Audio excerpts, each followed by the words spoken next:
स्वयंपाकाचा जर कंटाळा आला असेल तर असा रस्सम राईस नक्कीच करून बघा. नमस्कार मंडळी, स्वागत आहे तुमचं मेजवानी मी माझ्या यूट्यूब चॅनलमध्ये. आज आपण करणार आहोत रस्सम राईस.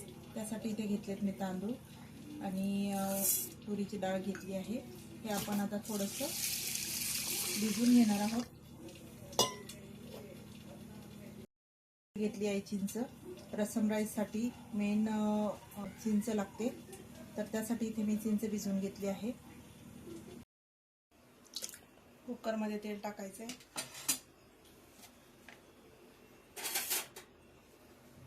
आणि थोडंसं याच्यामध्ये आपल्याला तूप पण टाकायचं आहे.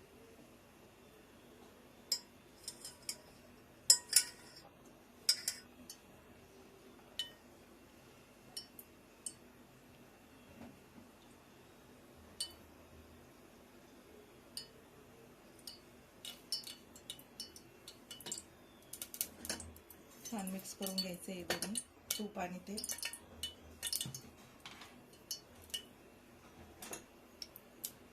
आता याच्यामध्ये काही मसाले टाकून घेणार आहोत. खडे मसाले, तसेच अख्खा लसूण,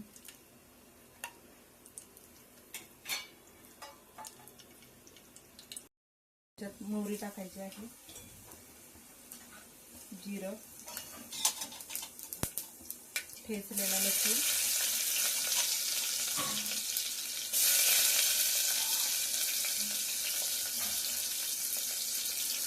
कांदा. रस्सम राईस म्हटल्यावर खूप सगळा टॅमॅटो.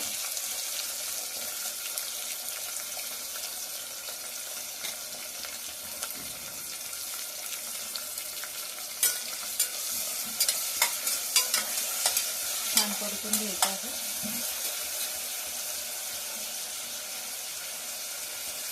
यातच आता हिरवी मिरची आणि लाल मिरची टाकली आहेत आपण. काय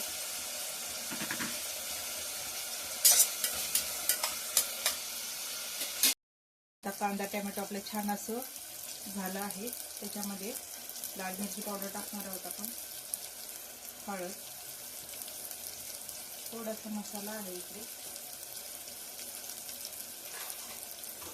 आणि सर्वात महत्त्वाचा म्हणजे हा सांबार मसाला टाकायचा आहे याच्यामध्ये. सांबार मसाला आणि चिंच याच्यामुळे ह्या रस्सम राईसला खूप छान अशी चव येते.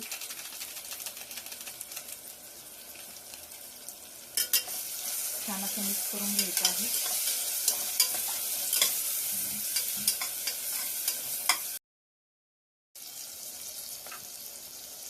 तर याच्यात टाकायचं आहे मीठ. जर का कमी वेळेमध्ये आपल्याला काही टेस्टी खायचं असेल तर रस्सम राईस हा एक उत्तम ऑप्शन आहे. खूप छान लागतो हा राईस. तर याच्यामध्येच आपल्याला तांदूळ टाकायचे आहेत.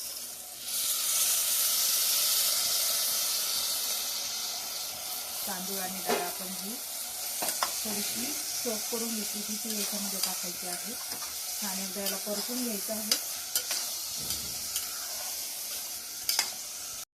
मसाले आणि तांदूळ छान परतून झाले. आता याच्यामध्ये पाणी टाकायचं आहे. पाणी आपल्याला खूप जास्त टाकायचं आहे, म्हणजे तांदूळ आणि डाळीच्या तिप्पट पाणी आपल्याला टाकायचं आहे.